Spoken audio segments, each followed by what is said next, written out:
And now we're going to be turning our attention to environment. So the widgets that we're asking your opinion on are, have environmental issues been getting enough attention during the Brexit debate? We've also got a Wordle, which is about sustainable development and what that may mean at a local level. Now, these Wordles, where you've got three options, we need three things to be into those boxes before you can submit your data. So if you can only think of one or two, just put a full stop or a cross at the end of that other box so that we can submit your data and we can see what you think about that. We're also talking about devolved power. So should power devolve to the UK's nations or to Westminster, a topic that came up in our first session. And also think globally, act locally is a famous environmental slogan. Do you think Brexit will change your ability to do this? So I'd like to welcome my next guests, Pete, Paul and Philip. Thank you for coming in. Philip, I'd like to start with you because we've been talking about some of the implications in terms of the nations of the UK, and we were focusing on Northern Ireland, which I know is an area that you might have something to say on. Janice was saying, that there could be implications in terms of the severity of the borders, so the extent to which they were hard or soft, and how that may impact on trade that had been moving quite freely between Northern Ireland and Ireland. Definitely going to have a huge impact, and the reality is nobody really knows at the moment, because with the UK, in 2 years' time, being out of the single market, the Republic of Ireland is in it. So you're going to have the only land border between the UK and the EU in Ireland, and at the moment it's a seamless border. It's 300 miles long. I travel it regularly. You drive past. The only way you notice it changes is the speed limit goes from miles an hour to kilometres an hour, right? That's it. So in the past, during the Troubles, when there were border posts and so forth, it was very much a militarised border, and there were security checks and passport checks and so forth. But there is no way, if the UK is out of the single market and the Republic of Ireland is still a member of the EU, that I don't think there can't be some form, there has to be some form of customs controls. There's talks of seamless borders and smart technology. Comparisons may be made with the Swedish-Norway border and things like that. But inevitably there will have to be controls, certainly in terms of trade. I'm also concerned about the environmental implications as well. Because while there may be some political management of a border with customs posts or politically, but at the moment, obviously, until the UK leaves the EU, Republic of Ireland and Northern Ireland are subject to the same environmental laws and regulations. But when the UK leaves, you can do a passport check at the border, but how do you stop air pollution or water pollution, things like that? I mean, environmental issues are, by their very nature, transboundary, they're international, and that's actually why the EU was set up originally, to work on things, with a common policy, again, across borders. So cooperation is going to be key, and we don't really know what's going to happen, to be honest.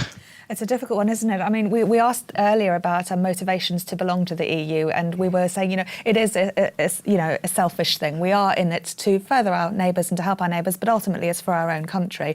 And this links to those whole environmental issues. I mean, already we've sort of seen things about pesticides and things coming through in terms of farming and agriculture. And the EU has arguably done a lot for the environment in terms of making sure that these standards are kept where they may be difficult to enforce otherwise. Yeah, I mean, I think there was a report that came out this morning from the House of Lords saying that the average loaf of bread often crosses the border 5 times if it's being made in... Oh, no, it's Bailey's Irish Cream. If it crosses the border 5 times in Ireland and Northern Ireland just to get that relatively simple bottle of an enjoyable Friday night. But so does Guinness as well. Yeah. Which is much better in Ireland. And that's to say nothing of some of the more complicated things like, say, genetically modified crops, which probably people would expect there to be more regulation of.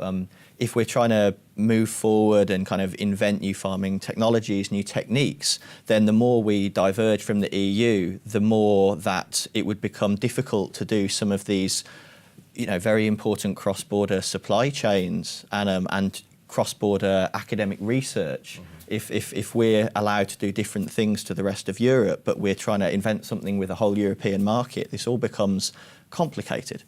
There's a couple of things there. I think actually funding is one thing which is key. One of the concerns about the UK leaving the EU is in terms of the amount of funding that universities get and the agri-food business gets for doing research and things like that. And if that funding is lost, who's going to replace that? I think at the moment there's some sort of provisional guarantee that the Chancellor said he'd sort of back in current schemes the next 2 years, but after that we don't know. So that is a real concern. I mean, you're right. I think the environment is something people feel very strongly about, and even I think amongst Leave voters, I think 80% of the Leave voters still want to maintain some kind of European, the European standards in terms of environmental laws and regulations. So it's one of these things that splits across so many different boundaries and sectors. I think, what was it? It was, in the end, it was about 17 million people voted Leave, 16 million-ish voted Remain. There's about 8 million people, members of environmental organisations in Britain, and we know that completely crosses over all political boundaries. It crosses over different parts of the country.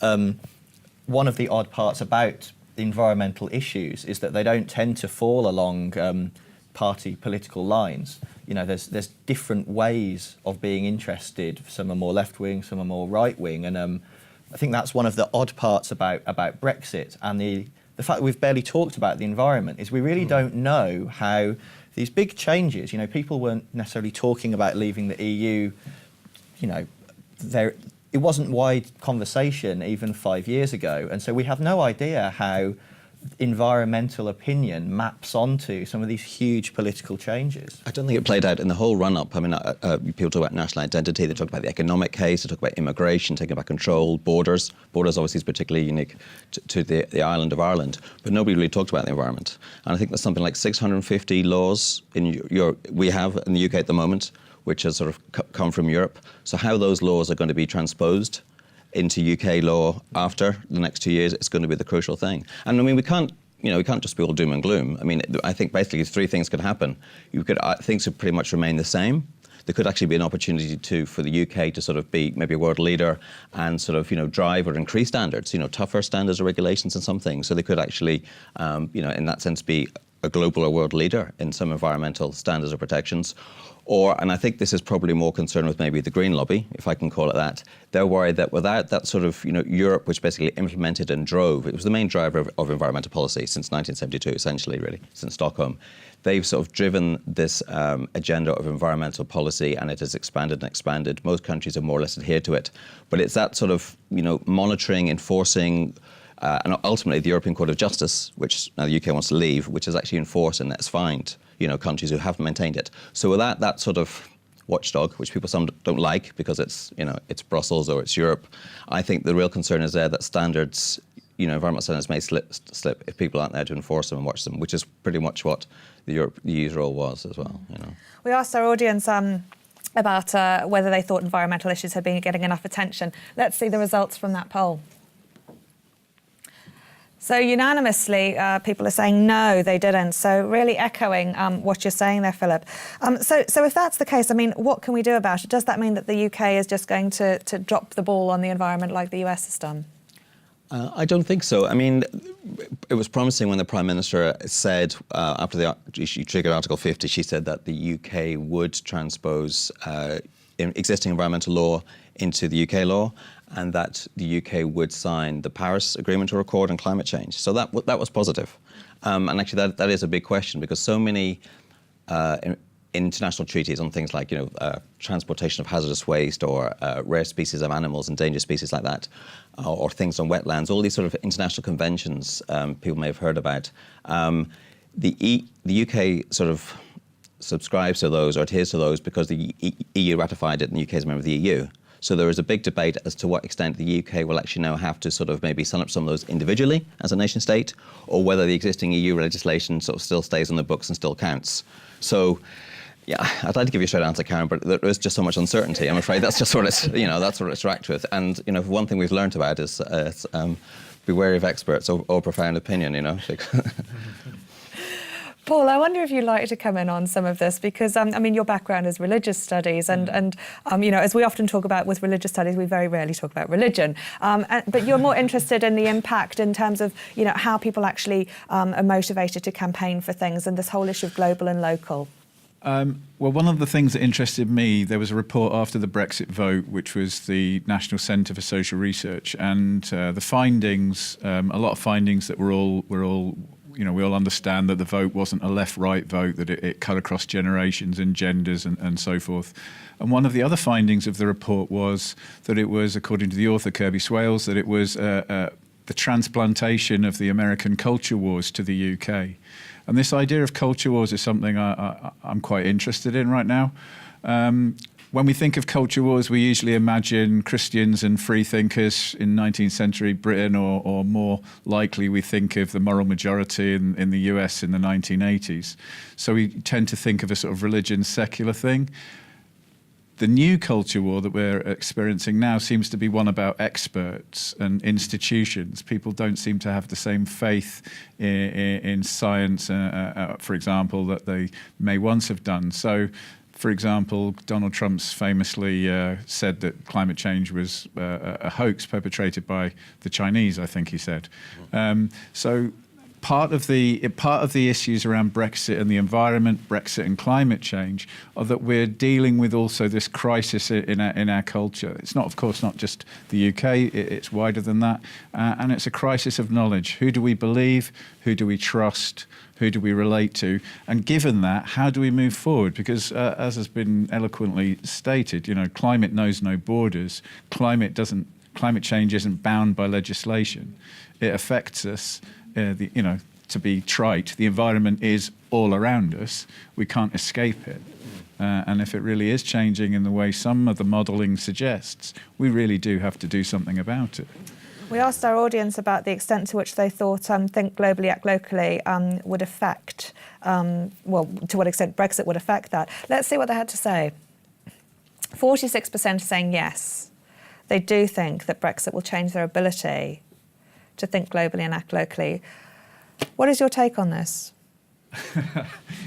Okay, you're both looking at me, so... If I just comment on something Paul has said there, actually, there's one area I think where the environment really is the focus. You're talking about culture wars and so forth, but I mean, environmental policy is really where science and policy meet. That is sort of the prime example of it. The International Panel on Climate Change, IPCC, not the police one, the one on climate change, is actually a body specifically set up to facilitate the exchange of ideas between scientists on climate change and policymakers. And that's where a lot of the watering down, the negotiation got done in terms of all that. So if you do have some, current, I wouldn't say it was a crisis, but some sort of real concern over trusting expert knowledge and science, and if policymakers, Trump's an easy example to give, the reality we'll see, that is a real concern, because once you stop believing in the science, the impact of that on climate change policy and policies to mitigate it and adapt to it, then I think we could be in trouble. And I think as well, when you look at how these actions are implemented, culture war is often seen as being a kind of left versus right, or maybe urban versus rural. But also, when you add it to the British example, we've got the nations and the urban rural. I think you're seeing in the major cities some of the greatest action on air pollution, and the countryside tends to be more about farming and conservation. So I think the culture war happens in people's activities, and as essentially Britain changes how it reacts to the local and the global, people's abilities to work within that's going to change massively. This idea of global and local is an interesting one because, whilst there may be moral obligations to do things and have these standards at a very global level, there are also more local issues that tend to impact us. And this is one of the things we've been thinking about today is drawing things more close to home. This whole idea about these local issues like air pollution, for example, and things that have an impact on us, people are obviously going to be more likely to want to change things that have a direct impact on them as opposed to things that are, few and far between and that they may not realise themselves. So in terms of environment, then, how is Brexit playing out this whole, what is actually changing our ability to act locally in terms of these regulations and things? What is it that's going to shift if we're saying climate has no borders and, we've got these standards here that are coming into play? What is going to be the key factor? Partially, it's going to be a matter of leadership. We know that the EU has kind of taken on a lot of the responsibility for climate change. Within that, Britain was a leading figure. We were kind of driving up standards, but we were able to do that because we could say that these standards will be EU-wide. There'll be 500 million people, one of the largest economies. So we could then get America and China to sign up to things that perhaps Britain by itself couldn't, but maybe Britain by itself will be able to be faster, fleet of foot. There is a new industrial strategy. We might become a pioneer in renewable technology. I think it's the uncertainty that's one of the big research questions. We know that there's a number of things we could do, but we're not sure which one we'll actually end up doing. There's this whole issue as well of influence, and in belonging to a European Union, there is a commitment to be able to help forge policy and set those standards as well as comply with them. It's where power lies as well. I mean, there is actually an opportunity. I mean, you can look at it both ways. On one hand, so say, for example, I think the Northern Ireland Assembly Executive was subject to a fine because of air pollution in Northern Ireland. Okay, nitrous oxide, NO2. I'm not a scientist, but the levels were too high, and they're above the EU regulations, so they were fined. The extent to which they can do something about that, okay, I mean, actually, environmental policy is actually devolved. It's not a reserved matter in Westminster. So Wales and Cardiff, Scotland, with the Scottish Parliament and the Welsh Assembly, they actually have power to set their own environmental laws as well. So in one sense, Scotland or Wales could actually be a trailblazer in some local areas. So on one hand, there is that possibility to influence your local MSP or Assembly member in Wales or MLA in Northern Ireland. So that could influence politics on a local level. You can affect things. But in other things, if you're worried about air pollution in Northern Ireland and you think, well, maybe if the UK is out of the EU, they're not really going to worry about it because they're not going to be fined anymore. But across the border in the Republic of Ireland, they're worrying about it because, as we say, air doesn't stop, to present its passport or for a documentation check. So it's a double-edged thing. There's still the things that you can't do locally because they need that greater cooperation amongst the nation states of the UK and of the EU, arguably. And then there's also the possibility in the four devolved nations of the UK to do things locally because environmental policy is actually a devolved matter. So, yeah. I'd like to pick up on that point because we asked people at home, should power devolve to the UK's nations or Westminster? Let's see what people had to say about that. So 45% are saying the nations, 23% to Westminster, and 32% are unsure. There is this trend in terms of devolved power right now, and I was talking to HJ about this in the car the other day, and we were saying, it's one of those things like a genie in a bottle type thing. You can't sort of get from devolution to all of a sudden, centralising things again. So how is this sort of playing out? When would this stop in terms of paying interest to things like air pollution, etc.? Is this sort of a good trend in terms of Brexit to have local areas having a say on environment? Well, if you think about fracking and the way that's been playing out in the UK, and take Lancashire, which resisted having fracking taking place within its boundaries, and national government forced aside local opposition because the government didn't seem that interested in. It wants to secure its energy supply. The government, it sees fracking as a way of trying to secure energy supply and having greater dependency on that supply. But in order to do that, they had to ignore local opposition and also arguably ignore some evidence that fracking is actually rather a harmful, has very harmful impacts on the environment. So, at local, think global. Well, at local, you may be severely constrained in your ability to at local in all sorts of ways. Yeah. I think similar to fracking as well. You've got air pollution, which is, I think, at least within England, is being led by London, essentially. London has found itself constrained by national government at Westminster. So I think if you have more devolution, you've definitely got the opportunity for more innovative powers and innovative solutions. I think one of the questions is actually, was the EU holding back London, or was it actually Westminster? I think there's a lot of debate about that. Do they need to be seen as an either-or type thing? I mean, Philip, you were talking about, policy and the importance of government and playing into those. Can we have a sort of focus on our regions and nations and that very local level about what matters for that particular community, whilst also playing into something that maybe we aren't a part of? Is that trade-off between what are reserved matters? Because obviously, the big things, foreign policy, with declare war, or taxation, although there has been some change in that for Scotland, they're giving some minor variations. Those kind of big things, are held at Westminster, will be there. But the more you devolve, I think, powers to Edinburgh, Cardiff and Belfast, I think the feeling is the more people sort of like and get used to them. I think that was certainly true in Wales. Initially, they weren't that necessarily, the vote was quite close for the devolved assembly, and now the more they have it, the more that people see it locally, they like it. So yes, again, that's the question though. How do you sort of resolve something like fracking is a good example. for local community are against it. But that's true probably of all maybe local politics or protest politics. Your MP might support you, but then the political party in power won't support you. Fracking again made me think actually the Northern Ireland Assembly initiated some fracking sort of pilots, if you like, in Fermanagh, which is of course near the Irish border, and they were very unpopular, sort of both sides of the border. But it strikes me, I think there are 4 major river basins in Ireland, 3 of which actually straddle the border. So if there's any form of water pollution or something, how's that going to be resolved? If the UK is out of the EU and the Republic of Ireland is still in, I would have gone to the European Court of Justice before, ultimately. There's a lot of goodwill, a lot of things I think could be sorted out, but it just shows you, those kind of things. You're going to straddle the border, because, doesn't recognise those kind of, land barriers. Excellent. Any last thoughts? Because we're out of time for our session, and I'm aware there's so much that we could cover, but this has been such a useful session in terms of, bridging and bringing in a lot of the issues that both relate to the environment and all of the other conversations that we've been having about borders and politics and devolution. Any final thoughts from you today? I think there's just the one world that we live on, so take care of it. I think there's a real concern, but still too early to say. We have to see what happens to all the EU laws which govern our environmental rules, the extent to which the UK sort of enhances those, enforces them, and continues to press ahead of them, or whether they tend to maybe forget about them as well.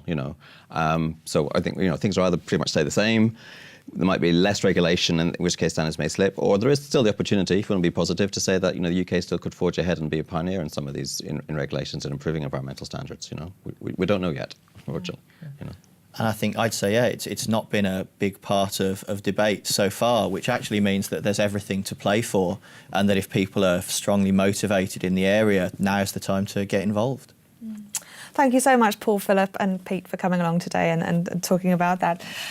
Well, we haven't had much time to feed your voice into the chat because there's been so much to get through, so I'd like to take a trip to the hot desk and see what you've all been talking about. Sophie and HJ. Well, as usual, I think we've been talking about quite a bit. And if there is anything that we have missed or haven't got round to asking our panellists, remember you can email us studenthub@open.ac.uk and we'll get our experts on it to answer your questions. And also remember our Twitter account @StudentHubLive, so we'll be posting things about the different sessions and upcoming events as well. But I think one of the most interesting things, which is slightly unrelated, is that we had this really good discussion about the difference between an argument and a debate. So we've had definitions of debates are just about presenting facts, arguments are more rhetoric, and it'd be interesting to see whether or not we think that a lot of the campaigns during the referendum, were they in fact debates or just arguments, and were we actually getting the real picture from them?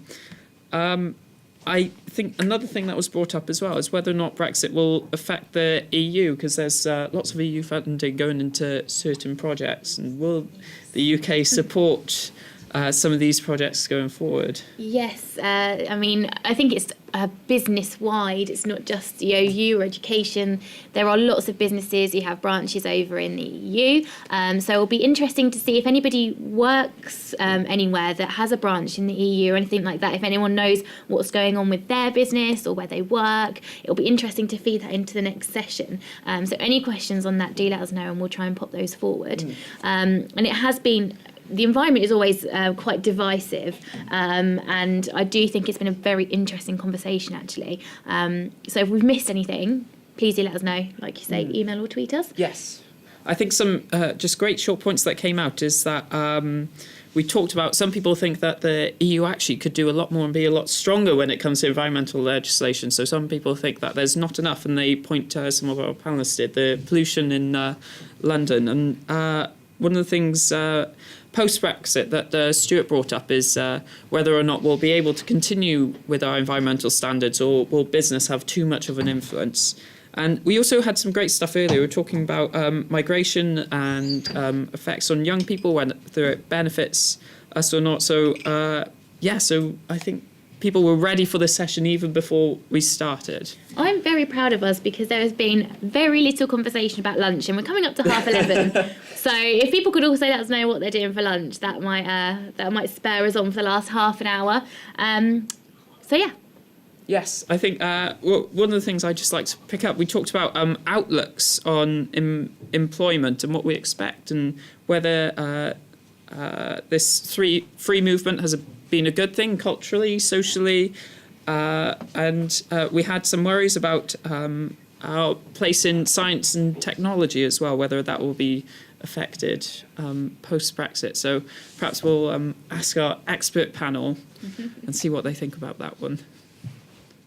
Thank you very much. Well, it seems like there's a lot going on there. So do keep chatting, and we do really, really value all of your contributions.